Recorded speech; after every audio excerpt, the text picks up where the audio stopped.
저는 오늘 나의 목회는 이란 제목으로 여러분과 함께 은혜를 나누고자 합니다.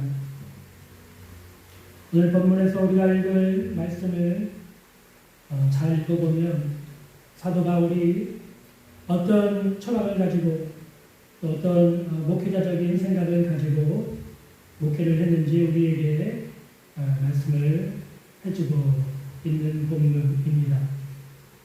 사도 바울은 28절 29절을 보면 우리가 그를 전파하여 각 사람을 권하고 또 모든 지혜로 각 사람을 가르쳤다고 했습니다. 복음을 전해서 믿는 사람들을 모아가지고 각 사람을 권하고 각 사람을 가르쳐서 그 각 사람을 그리스도 안에서 완전한 자로 세우려 합니다. 사도 바울이 복음을 전하고 교회를 세우고 또 박해를 받아도 참고 돌에 맞아도 견디고 핍박을 받아도 견디고 환난과 공고한 가운데서도 참고 인내하면서 이렇게 복음 사역을 하고 있는 이유, 복음을 전하고 성도들을 교회에 모아서 각 사람을 가르치고 계속해서 권면하는 그 이유는 무엇이라고 했습니까? 각 사람을 그리스도의 안에서 완전한 자로 세우기 위해서. 사도 바울은 분명한 이러한 목회자적인 목표를 가지고 사역을 했던 것이 분명합니다. 또 29절에 보면 이를 위하여 나도 내 속에서 능력으로 역사하시는 이의 능력을 따라 힘을 다하여 수고합니다. 이 일을 위해서 자신의 힘과 노력으로 되지 않기 때문에 자신 안에서 역사하고 계시는 성령님을 의지해서 이러한 사역을 해왔다라고 사도 바울을 본문에서 고백하고 있는 것입니다. 이 말씀을 보면서 나는 어떤 목회 철학을 가지고 목회를 해야 하는가 제 자신 스스로에게 질문을 하게 됐습니다. 나는 과연 10년 넘게 거의 20년이 다녀가는 목회 기간 동안에 어떤 철학을 가지고 목회를 해왔고 또 나는 지금 어떤 목회 철학을 갖고 목회를 하고 있으면 앞으로는 어떤 목회 철학을 가지고 목회를 해야 되는가 생각을 해봤습니다. 그러나 저의 생각은 과거에 이미 어느 정도 분명한 목회 철학을 가지고 목회를 하기 시작했습니다. 저는 두 가지 목회 철학을 분명하게 가지고 있습니다. 첫째는 제자훈련 사역이고요. 또 하나는 성령 사역입니다. 저는 이 두 가지 사역이 제 목회 철학에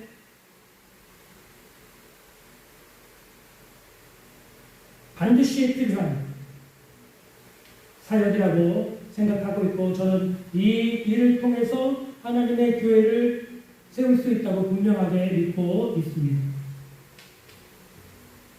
그래서 오늘 나의 목회 철학은 나의 목회입니다. 내가 가지고 있는 목회 철학에 대해서 이 시간은 여러분과 함께 말씀을 나누고자 합니다. 제가 가지고 있는 목회 철학 첫 번째는 제자훈련이에요. 왜 제자훈련입니까? 효과적인 면에서 따져볼 때 제가 볼 때요 제자훈련 사역보다 더 효과적인 사역은 교회 안에서 없습니다. 성도들을 교육시키고 성도들을 양육하고 성도들을 믿음이 강한 용사로 세우고 때로는 그들 가운데서 선교사를 파송하고 신학생이 나오고 전도사가 나오고 목회자가 나오고 또 훌륭한 장로님이 생기고 그렇게 할 수 있는 교회 안에 있는 사역 중에 가장 효과적인 사역은 제자훈련이라는 것을 제가 깨달았습니다. 그래서 저는 반드시 교회를 세우기 위해서 교회 안에는 제자훈련 사역이 있어야 된다. 이런 생각을 가지고 있습니다. 물론 교회 안에는 주일 예배도 있습니다. 또 새벽 예배도 있습니다. 신방도 있고요.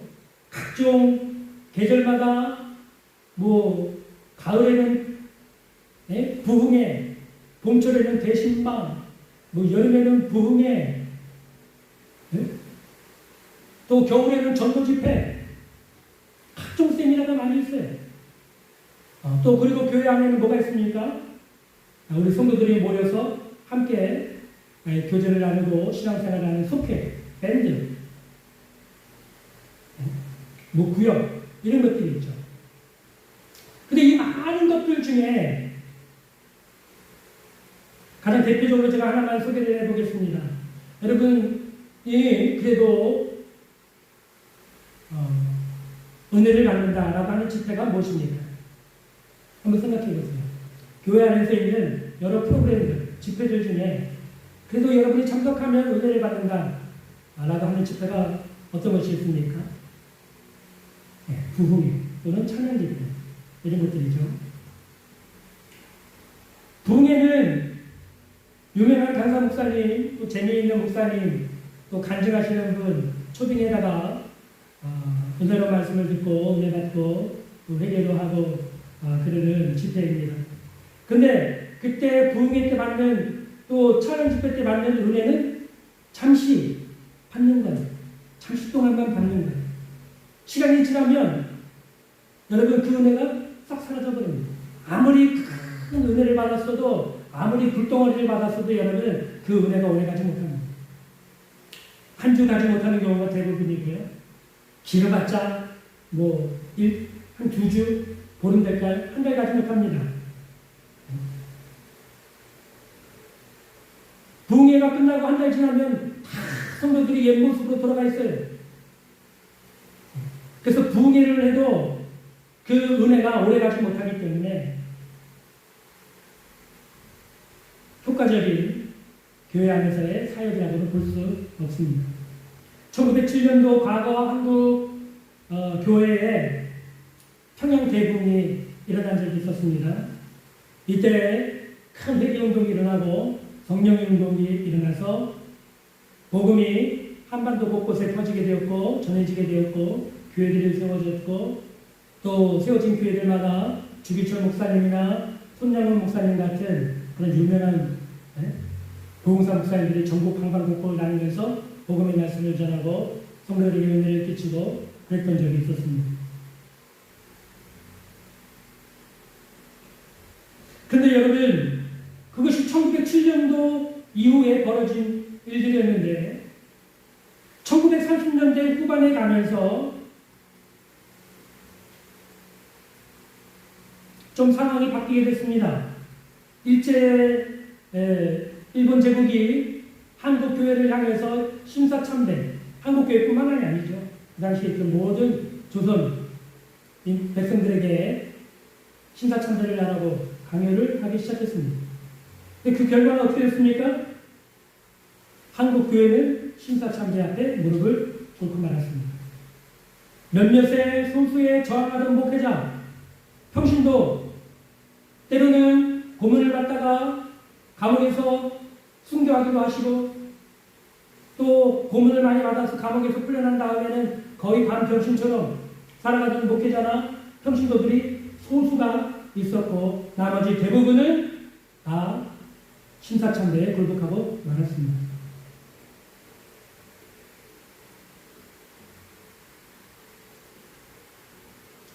왜 이런 일이 일어날까요? 왜 이런 일이 일어났을까요? 여러분 한번 같이 생각해 볼 필요가 있다고 저는 생각을 합니다. 그 시대에 1907년도에 대부운동이 일어났고 주기철 목사님, 손양원 목사님과 같은 영적으로 거인들이 있었어요. 그분들이 전부 방방곡곡을 다니면서 계속해서 부흥 집회를 인도하고 성도들에게 은혜를 끼치고 있었습니다. 그럼에도 불구하고 한국교회는 심사참배 앞에 굴복하고 말았습니다. 이유가 무엇일까요? 그 이유는 부흥회 때 받는 은혜. 제가 부흥회가 중요하지 않다라고 주장하는 것이 아닙니다. 또 주일날 드리는 예배 때 받는 은혜. 이런 은혜는 잠시 받는 은혜입니다. 지속적인 게 아니에요. 잠시 받는 은혜, 부흥회나 주일 예배는 잠시 받는 은혜이기 때문에 그 은혜를 통해서 지속적인 양육이나 성장이 이루어지지 않는 거예요. 지속적인 양육이 있기 위해서는, 또 지속적인 성장이 있기 위해서는 무엇입니까? 지속적인 은혜를 받아야 되고 지속적인 양육을 받아야 돼요.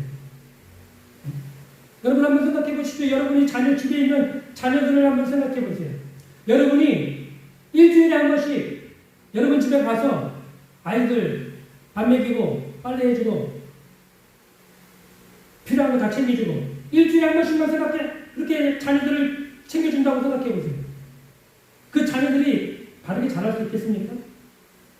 아니죠. 여러분의 자녀들이 지금 건강하게 잘 자라고 있는 이유는 여러분이 매일 자녀들을 양육하고 관리해주고 돌봐주기 때문입니다. 그 일을 하는 것이 영적으로도 마찬가지로 교회 안에서 제자훈련 사역이 바로 이런 일들을 하는 것입니다. 성도들이 말씀을 가르쳐주는 인도자를 따라 지속적으로 말씀을 배우고 또 말씀을 배우고 또 그 말씀을 깨달으면서 은혜를 받게 됩니다. 말씀을 배우고 은혜를 받고 또 말씀을 배우고 은혜를 받으면서 지속적으로 양육이 이루어지고 지속적으로 성장과 변화가 이루어지게 되는 것입니다. 그러므로 여러분, 성도들의 신앙생활이 성장하기 위해서는 반드시 교회에서 제자훈련 사역이 이루어져야 합니다. 주일 예배나 부흥회가 좋으냐 아니면 제자훈련이 좋으냐, 저는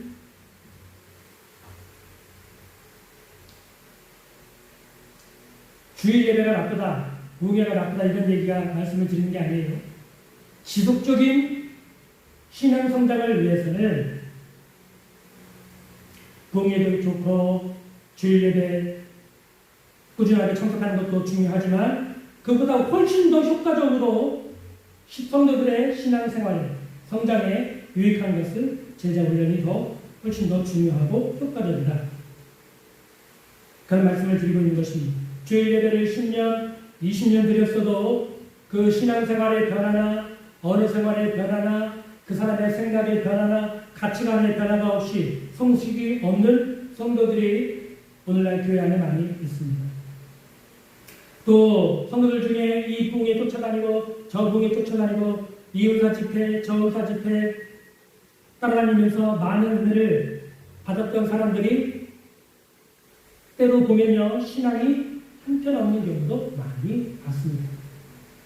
그러나 제자훈련을 받은 성도들 대부분은 경건하고 올바른 신앙으로 변화가 되었고 그분들의 신앙이 과거에 비해서 월등히 신앙이 성장하는 것을 그런 많은 경우들을 제가 보게 되었습니다. 그러므로 여러분, 성도들이 신앙 성장에 효과적인 면을 본다면 교회에는 반드시 제자훈련이 이루어져야 한다는 것입니다. 제자훈련만한 것이 교회 안에 없습니다. 또 제자훈련은 성경적인 모범을 따르는 방법입니다. 사복음서에 보면 예수님의 사역을 크게 세 가지로 소개하고 있죠. 예수님은 복음을 전했고 병든 자를 고쳤고 제자들을 양육하셨습니다. 틈만 나면 제자들을 불러서 진리의 말씀을 전해주고 제자들이 모르는 것은 가르쳐주고 잘못됐을 것은 꾸짖고 그들의 생각을 수정시켜 주셨어요.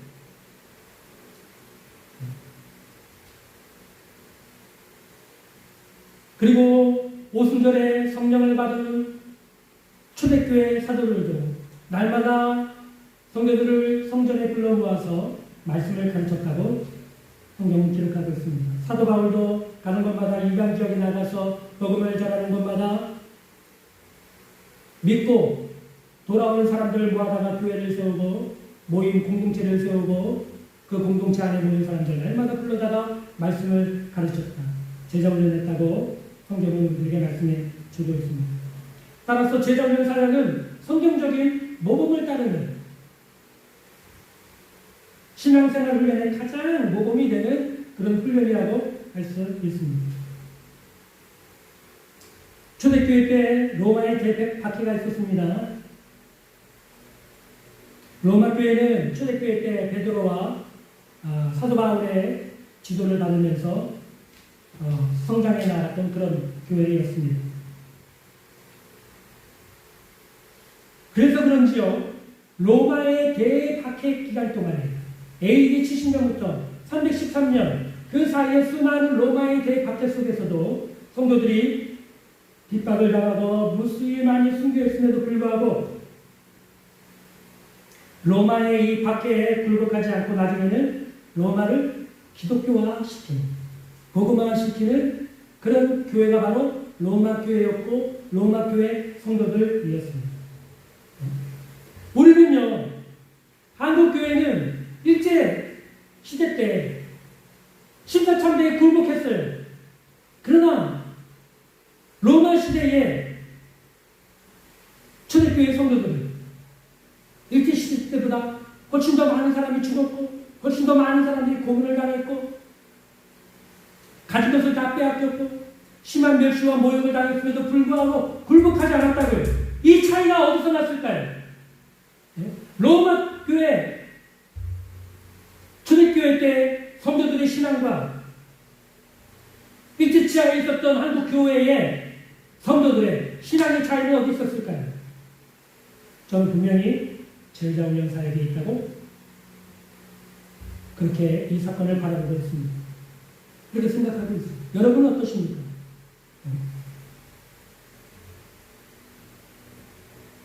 그래서 예수님은 이 제자훈련 사역이 너무나 중요하기 때문에 이것을 성교태의 위임 명령 속에 포함시키셨습니다. 마태복음 28장 19절과 20절.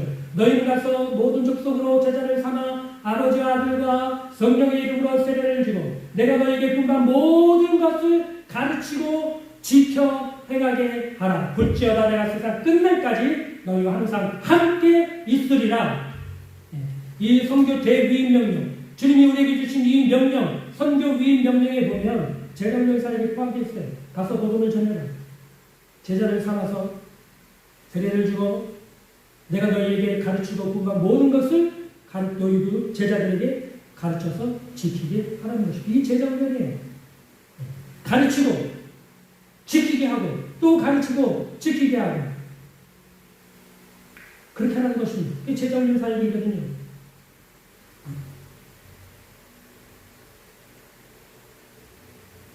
예수님의 이 선교 대위임 명령은 초대교회 때 그래도 잘 지켜줬던 것 같습니다. 그러니까 로마의 그 큰 박해도 잘 견뎌내고 오히려 박해했던 로마 나라를 복음할 수 있었던 이유가 바로 이 제자훈련, 이 그래도 잘 이루어졌기 때문이라고 저는 생각합니다. 그러나 초대교회 이후로 제자훈련은 교회 안에서 완전히 사라져버리고 말았습니다. AD 313년 콘스탄틴 대제가 로마의 콘스탄틴 황제가 밀라노 칙령을 내려서 그리스도인들의 신앙의 자유를 허락해주고 그들로부터 빼앗았던 재산을 다 돌려주라고 하는 밀라노 칙령을 내렸죠. 그 이후에 이 교회 안에 성직자 계급이 생겨났습니다. 그래서 교회 안에는 성직자와 헌신도 이렇게 두 그룹이 나뉘어지게 되었어요. 그래서 교회 모든 건물 관리나 재산 문제나 또 성례를 집행하는 것, 또 성도들에 관한 모든 권한들을 다 그냥 목회자에게, 성직자에게 맡기고 성도들은 주일날 한번 예배를 딱 참석하고 나서는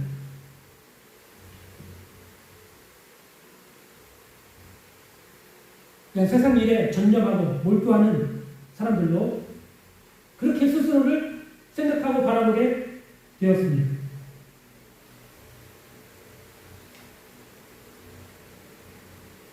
이때부터 평신도들은 주일 예배 때 교회 한번 나오고 평일에는 절대로 교회 안 나오고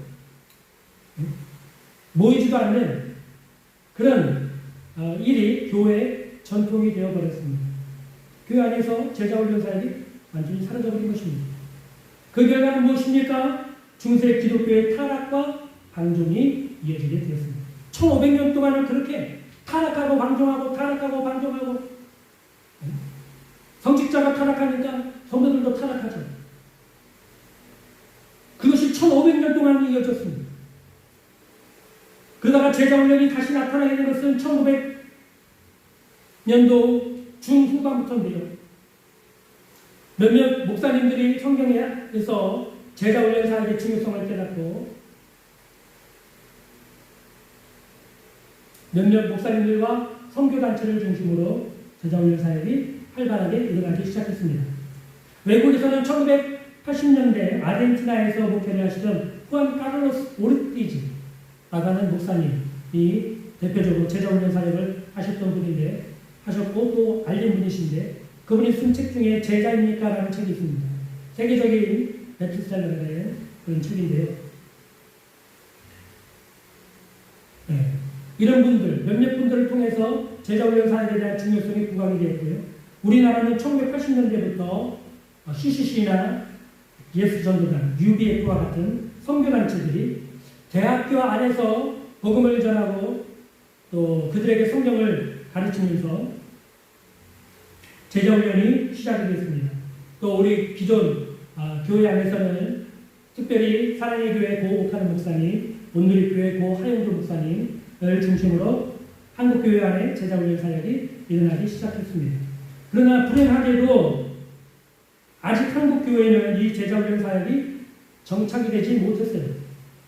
완전히 정착했다고 말씀드릴 수 없어요.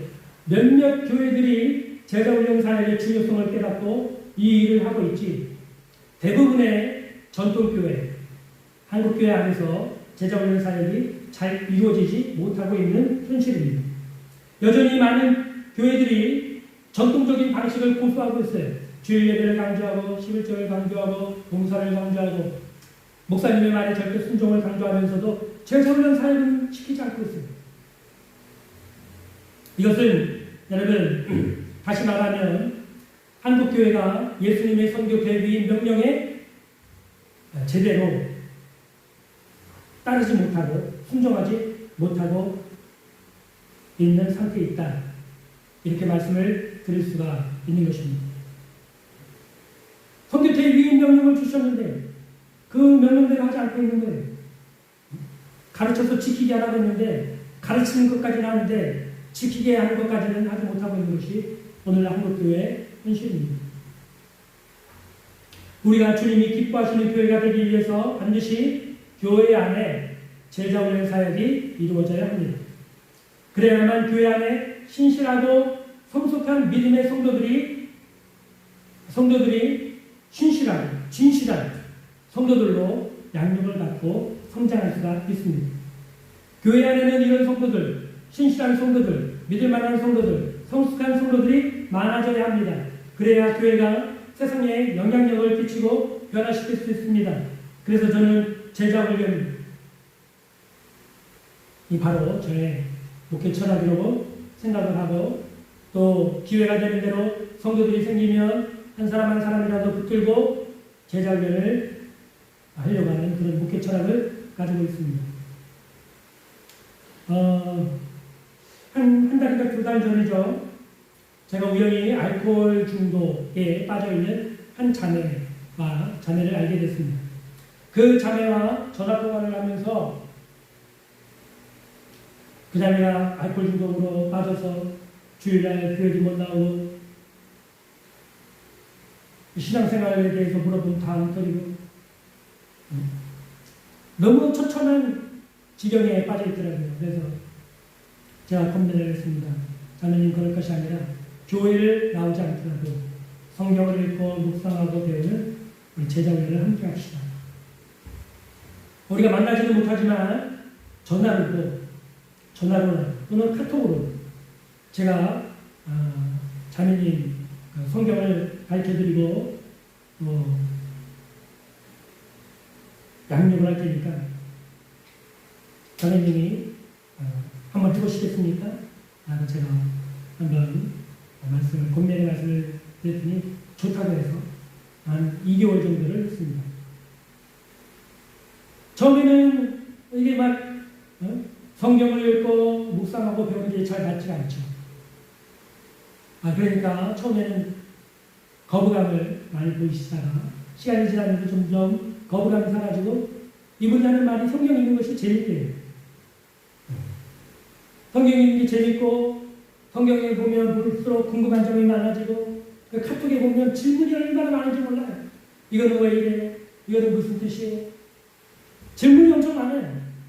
그래서 제가 사실 그분 제가 훈련하면서 아침에 1시간이나 2시간은 그분이 물어보는 그 질문에 설명하는 이제 문서를 작성해서 보내주려고 거의 1시간이나 2시간 정도를 이렇게 보내기도 했습니다. 질문이 많아요. 궁금한 게 많아요. 그러면서 점점 이 알코올 중독이 술에 중독된 것이 사라지기 시작했고요. 어느 날은 갑자기 주일날 예배 교회에 나가니까 나가시라.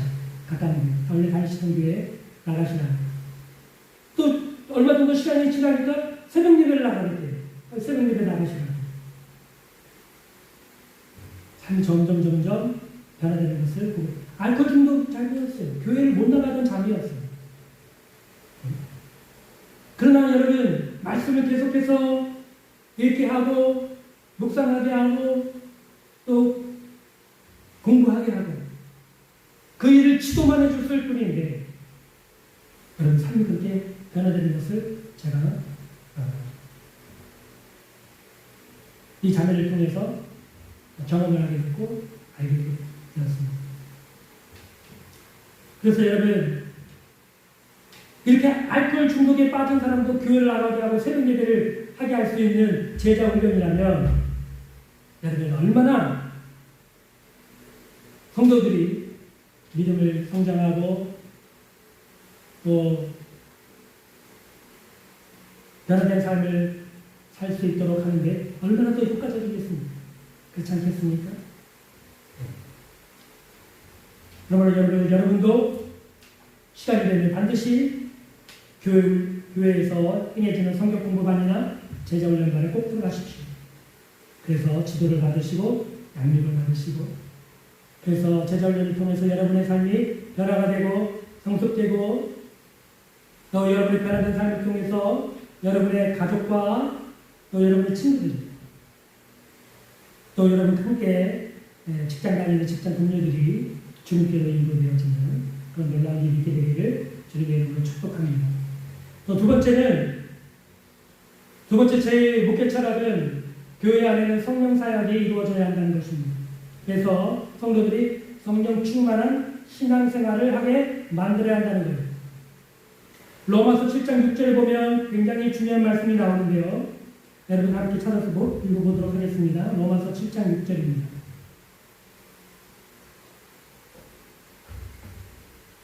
로마서 7장 6절 이제는 우리가 얽매였던 것에 대하여 죽었으므로 율법에서 벗어났으니 그 다음부터 이러므로 우리가 영의 새로운 것으로 섬길 것이요 율법 조문에 묵은 것으로 아니할지니라. 그러므로 우리가 영의 새로운 것으로 섬길 것이요 이러므로 우리가 영의 새로운 것으로 섬길 것이요. 여러분 이 말씀은 로마서 7장과 8장을 연결해주고 꿰뚫는 아주 중요한 구절이고 또 아주 핵심적인 구절입니다. 로마서 7장과 로마서 8장을 한 구절로 나눈 거예요. 그것을 한마디로 말하면 우리가 이제는 성령의 새로운 방법으로 하나님을 섬기게 되었다는 것입니다. 성령의 새로운 방법으로 신앙생활을 하게 되었다. 성령의 새로운 방법으로 하나님을 섬기게 되었다. 하나는 놀라운 말씀이 기록되어 있는 것입니다. 신약시대에는 오순절에 임하신 성령의 역사로 신약의 교회가 탄생했습니다. 또한 성령께서 성도들과 함께 하시면서 복음을 전하게 하시고 교회를 세우게 하시며 성도들을 성화의 길로 이끌어가는 사역을 성령께서 하고 계십니다. 따라서 신약의 교회는 성령의 사역을 빼놓고는 여러분 말할 수가 없을 정도로 성령의 사역은 너무나 중요한 교회 사역 중에 하나입니다. 그런데 오늘날 성령사역, 성령운동 이렇게 얘기하면 이단처럼 바라보는 경향이 조금 있습니다. 그 이유는 과거에 성령사역한다, 은사운동을 한다고 했던 많은 사역자들이 한국 교회 안에서 본이 되지 못하고 나쁜 영향을 많이 주었기 때문에 그때 받은 상처로 인해서 한국 교회 안에는 성령사역에 대해서 별로 좋지 않은 감정을 갖고 계신 교회들과 성도들이 많이 있는 것 같습니다. 물론 잘못된 성령사역을 우리가 비판하고 또 거부해야 합니다. 예를 들면 신사도운동에서 과거 신사도운동에서 주장했던 은사주의, 은사주의, 또 금가루 사역, 금밑발 사역, 또 예언 사역, 또 쓰러뜨리거나 넘어뜨리는 사역, 웃음치료와 같은 성경의 진리에서 벗어난 이런 성령 운동이나 사역들은 교회 안에서 마땅히 거부해야 되고 또 비판해야 합니다. 그러나 성도들에게 올바른 성령의 사역을 알려주고 또 성도들에게 올바른 성령 사역에 동참하도록 격려해야 되는 의무가 교회에 있습니다. 또 목회자에게 있습니다. 성경에 보면 이런 일들에 대해서 많은 말씀이 있는데 그 중에 몇 가지만 찾아보면 제가 말씀을 드리겠습니다. 에베소서 5장 18절에 술 취하지 말라 이는 방탕한 것이니 오직 성령으로 충만함을 받아라. 빌립보서 3장 3절에 하나님의 성령으로 봉사하라. 고린도전서 6장 19절에 보면 너희 몸은 너희가 하나님께로부터 받은 바 너희 가운데 계신 성령의 전인 줄 알지 못하느냐. 또 로마서 8장 14절에 보면 무릇 하나님의 영 성령으로 인도함을 받는 사람은 곧 하나님의 아들이다. 이 말씀들이 다 뜻하고 있는 것이 무엇입니까? 우리 성도들이 성령님과 교통하고 교제하고 성령님을 통해서 신앙생활을 해야 하는 중요한 교훈을 우리들에게 말씀을 해주고 있는 것입니다. 그러므로 신학의 모든 성도들, 예수 그리스도를 믿는 성도들은 다 성령 충만을 받아야 합니다. 이것은 주님의 명령이에요. 술 취하지 말라 이는 방탕한 것이니 오직 성령으로 충만함을 받으라. 그럼 우리는 어떻게 성령의 충만을 받을 수 있을까요? 저는 두 가지 면에서 성령 충만에 대해서 받는 방법에 대해서 말씀을 드리고자 합니다. 첫째는 교회 사역에서 통해서 성도들은 성령의 충만을 받아야 되고, 두 번째는 개인 생활 속에서 성령 충만한 생활을 해야 합니다. 먼저 교회 사역에서 우리는 어떻게 성령 충만을 받아야 합니까? 교회는 성도들이 성령 충만을 받을 수 있는 집회를 열어줘야 합니다. 여러분 이게 이해가 되십니까? 네. 교회 안에는 성도들이 언제든지 참여해서 성령의 충만을 받을 수 있는 집회가 있어야 합니다. 근데 주일날 예배 때는 이것이 어렵습니다. 왜냐하면 주일날 예배는 대부분 말씀 선포, 교훈이 주를 이루기 때문에 주일날 오전 예배 때는 이 성령 충만 집회가 되기가 어렵습니다. 그래서 주중에 한 집회가 성령 충만을 받을 수 있는 집회가 되어야 되는데 저는 수요일이나 금요일날 하루를 정해서 성령 충만을 받을 수 있는 집회를 열어야 된다고 생각을 합니다. 수요일이나 금요일날 하루를 정해서 찬양 예배를 드리는 것입니다. 성도들이 이때 와서는 찬양하고 기도하고 찬양하고 기도하고 찬양하고 기도하고 찬양하고 이것만 하는 거예요. 그러면 찬양을 통해서 성도들이 그 마음의 문을 열고 하나님의 은혜가 뜨겁게 임한 것을 경험하게 됩니다. 마음이 하나님을 향해서 다 들어올려지고 그 감정이 고양되었을 때 하나님을 향해서 부르짖어 기도하는 것입니다. 또 찬양하고 또 기도하고 또 찬양하고 또 기도하면서 성령의 충만한 은혜를 받는 것입니다. 근데 여러분 오늘날 찬양 집회를 가보면 30분 40분 정도 뜨겁게 찬양하다가 갑자기 설교자가 올라옵니다. 그리고 1시간 정도를 설교를 해요. 혼자 하게 돼요. 그러면 그렇게 하나님을 향해서 마음의 문이 열려지고 고연되었던 마음이 탁 가라앉아 버립니다. 예? 그러니 이런 집회를 10번이고 20번이고 매번 참석해도 성령 충만을 받을 수가 없죠. 이 성령 충만을 위한 집회에서 말씀을 전하거나 간증은 10분이나 15분이면 충분합니다. 15분도 길어요. 10분이면 충분합니다. 10분 정도 성도들이 찬양하는 일에 있어서 또 기도하는 일에 있어서 필요한 격려가 되는 그런 간증이나 교훈의 말씀들을 전한 다음에 또 성도들을 찬양으로 인도하고 기도 인도를 해서 1시간이고 2시간이고 찬양하고 기도하는 것. 충만한 은혜를 받을 수가 있습니다. 이것이 바로 오늘날 교회가 준비해야 될 성령 충만을 받을 수 있는 집회입니다. 또 두 번째로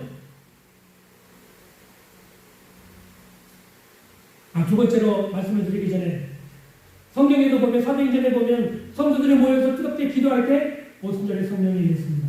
또 초대교회 성도들이 뜨겁게 기도할 때 또 성령이 충만을 받게 됐습니다. 그렇습니다. 성도들이 모여서 뜨겁게 기도할 수 있는 집회, 뜨겁게 찬양을 할 수 있는 집회, 성령 충만을 받을 수 있는 집회가 교회 안에 반드시 있어야 됩니다. 두 번째는요, 개인 생활에서 성령 충만을 받을 수 있도록 인도해 줘야 되는데요. 과거의 저의 모습을 돌아보면 저는 이 성령 충만, 또 성령의 불이라고 하는 것을 받기 위해서 이 기도원 쫓아다니고 저 기도원 쫓아다니고 이 목사님 쫓아다니고 저 목사님 쫓아다니는 다녔던 그런 신앙생활을 했었어요. 지금 생각해보면 참 부끄러운 일입니다. 여러분 중에도 엄마 말씀을 듣는 분들 중에도 성령 충만을 받기 위해서 이 집회 저 집회 이 목사님 저 목사님 윤영원 목사님 쫓아다니셨던 그런 분들이 분명히 계실 것입니다. 어떤 특별한 장소, 특별한 집회, 특별한 어떤 목사님에게 가야지만 우리가 성령의 충만을 받는 것은 아닙니다. 우리가 교회에서 성령 충만을 받을 수 있는 집회가 있어야 되지만 여러분이 개인적으로 신앙생활을 하는 가운데 성령 충만한 삶을 살아야 합니다. 그 이유는 신약의 성도들, 예수 그리스도를 구주로 믿고 섬기고 섬기는 성도들 안에는 이미 성령께서 들어와 계시기 때문입니다. 그러나 그것은 성령 충만을 뜻하지는 않아요. 성도들이 가만히 있는다고 해서 성령 충만해지지 않습니다. 그것은 여러분의 경험이 충분히 여러분에게 잘 설명을 해 준다고 생각을 합니다. 성령 충만이란 성령께서 내 삶을 완전히 충만히 채우시고 이끄시는 삶을 뜻합니다. 그러기 위해서 성도들이 해야 될 몇 가지 일이 있어요. 성령 충만은 여러분 충만을 받으라 했기 때문에 받으려고 기다리고 있는 그런 게 아니에요. 성령 충만을 받기 위해서 여러분이 해야 될 몇 가지 일이 있습니다. 첫 번째는 성령을 금식케 하는 죄를 먼저 회개하고 처리해야 합니다. 여러분의 마음 가운데 성령께서 보실 때, 하나님이 보실 때 근심하는 죄가 있다면 그것을 빨리 회개해야 됩니다. 사람에게 잘못한 것이 있다면 그 사람에게 가서 용서를 구하십시오. 하나님 앞에 죄를 범한 것이 있다면 하나님 앞에 죄를 고백하십시오. 그렇게 해서 죄를 빨리 처리하는 것입니다. 죄를 대한 문제를 해결하십시오. 예수님이 십자가 앞에 나아가서 여러분의 죄를 고백하십시오. 주님 앞에 여러분의 죄를 고백하십시오. 그러면 저는 믿고시고 의로우사 여러분의 모든 죄를 사하시고 모든 불에서 여러분을 깨끗게 해 주실 것입니다. 그렇게 죄 문제를 처리하십시오. 하나님 앞에서 숨겨놓은 은밀한 죄들을 먼저 회개하고 처리하셔야 합니다. 두 번째는 이 부분이 또 굉장히 중요한데요. 성령께서 지금 뿐만 아니라 항상 나와 함께 하고 계시다는 사실을 인식하며 살아야 합니다. 이거 굉장히 중요한데요. 만약에 여러분 집에 오늘 손님이 가신다고 한번 생각해 보세요. 그리고 하룻밤을 주무신다고 생각해 보십시오. 그럼 그 여러분의 가정에 어떤 변화가 일어날까요? 부부 사이에 싸울 수가 있을까요? 자녀들이 거실을 막 뛰어다닐 수가 있을까요? 함부로 행동할 수 있을까요? 그러지 못할 것입니다. 목회자가 어떤 사정이 있어서 목회자가 여러분 가정에 신방을 간다고 생각해 보십시오. 여러분의 가정에 어떤 변화가 있겠습니까? 부부싸움을 하던 부부라도 여러분 그 목사님 앞에서는 싸우지 못할 거예요. 그죠? 그래서 싸우시나요? 자녀들이 이방저방 막 뛰어다니면서 막 함부로 뛰어다니지 못할 거예요. 손님 한 분이 여러분의 가정에 가도 가정에 변화가 일어납니다. 그렇죠? 성령님이 여러분과 함께 하신다고 여러분 생각해 보세요. 여러분 부부 사이에 변화가 일어납니다. 여러분의 삶에 변화가 일어나기 시작해요. 부부 사이에서, 가정생활에서, 직장에서, 교회 생활에서도 변화가 일어나기 시작합니다. 굉장히 중요한 일이에요.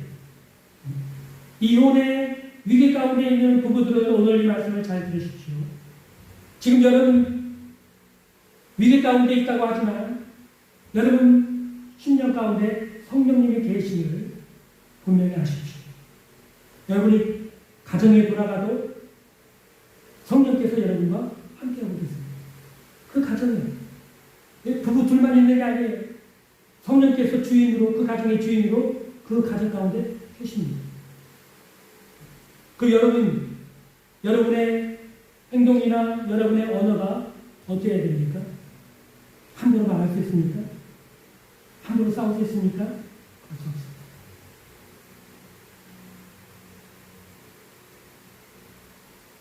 첫 번째는 우리 안에 있는 은밀한 죄, 성령님을 근심하게 하는 죄들을 처리하고 예수님이 십자가 보혈로 깨끗하게 씻어야 합니다. 두 번째는 성령께서 늘 우리와 함께 계심을 인식해야 합니다. 세 번째는 모든 일에 성령님의 도우심과 인도를 구해야 합니다. 크고 작은 모든 일. 성령님을 인정하고 성령님 의지하십시오. 성령님 이 일을 제가 해야 할 텐데 힘을 주십시오. 능력을 주십시오. 지혜를 주십시오. 교회에서 신앙생활하고 봉사하고 섬길 때도 여러분 그냥 밥 먹고 힘이 있으니까 나와서 봉사하는 게 아니라 나와서 봉사할 때도 먼저 기도하면서 성령님을 의지하십시오. 도움을 구하십시오. 지혜를 구하십시오. 하나님 내 무너지 않게 도와주옵소서. 나의 지혜가 하지 않게 하옵소서. 하나님이 주시는 힘과 능력으로 봉사하고 섬기게 하옵소서. 부부생활할 때도 가정생활할 때도 직장생활할 때도 사업을 할 때도 구멍가게를 하나 한다 할지라도 성령님의 인도와 도움을 구하면서 그렇게 하루하루를 사는 것입니다. 이런 일들은 여러분이 성령 충만을 가만히 앉아서 기다리는 받는 입장이 아니라 여러분이 행해야 될 일들입니다. 이렇게 할 때 성도들은 성령 충만한 삶을 살 수 있습니다. 성령 충만은 내가 받지 못한 어떤 일이 아니라 내가 행해야 될 어떤 일들입니다.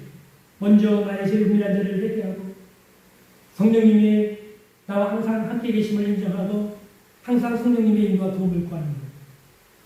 그럴 때 여러분 성령 충만한 삶을 살게 되는 것입니다. 이 부흥의 저흥이 쫓아다닐 필요 없습니다. 이 유능한 목사님, 저 유능한 목사님 쫓아다닐 필요가 없습니다. 이처럼 여러분이 교회 집회에서 또 개인 생활에서 성령 충만한 생활을 할 때 여러분은 성령의 인도를 받게 됩니다. 여러분의 삶은 점점 더 성령으로 충만해져서 다른 사람에게도 영향을 미치게 되고 여러분의 가족을 주님께로 인도할 수 있게 되고 여러분의 친구들도 주님께로 인도할 수 있게 되고 여러분 주변 사람들에게도 복음을 전하고 영향을 끼치는 사람이 될 수 있습니다. 저의 목회 철학은 제자훈련 사역과 성령 사역입니다. 저는 이러한 일들이 사도 바울의 본을 따르고 성경적인 본을 따르는 사역이라고 생각합니다. 오늘 여러분 자신을 한번 돌아보십시오. 여러분은 지난 시간들 동안에 충분히 변화되셨습니까? 아니면 변화되고 계시는 중이십니까? 아니면 예전 모습 그대로입니까? 안타까운 일이지만 오늘날 교회 다니는 많은 성도들 10년 전이나 20년 전이나 별반 다를 바 없는 신앙생활을 반복적으로 생활해 오고 있는 것을 보게 됩니다. 여러분이 그렇지 않습니까? 여러분 간곡히 권면을 드립니다. 제자훈련반에 꼭 들어오십시오. 말씀으로 규칙적으로 말씀을 읽고 묵상하고 배우면서 양육을 받으십시오. 날마다 성령의 인도를 받는 성령 충만한 삶을 사십시오. 그것은 여러분이 할 수 있는 일이고 반드시 여러분이 해야만 되는 일입니다. 그래서 10년, 20년 지나서 여러분 중에 스테반 집사님과 같은 분들이 나오고 디모데나 디도와 같은 분들이 나오고 브리스길라와 아굴라와 같은 부부가 나오게 되기를 간절히 바랍니다. 여러분 중에 베드로나 사도 바울과 같은 분들이 나와서 한국 교회를 변화시키고 이 나라 민족과 사회를 변화시키는 놀라운 하나님의 역사들이 여러분을 통해서 일어나게 되기를 간절히 바랍니다. 예수 그리스도의 십자가 복음이 이 나라를 다시 살리는 일들이 여러분을 통해서 일어날 수 있게 되기를 바랍니다. 성령의 급하고 강한 바람이 불어와 한국교회의 새로운 영적 각성과 부흥 운동이 여러분의 귀한 손길들을 통해서 일어나게 되기를 간절히 바랍니다. 기도하겠습니다.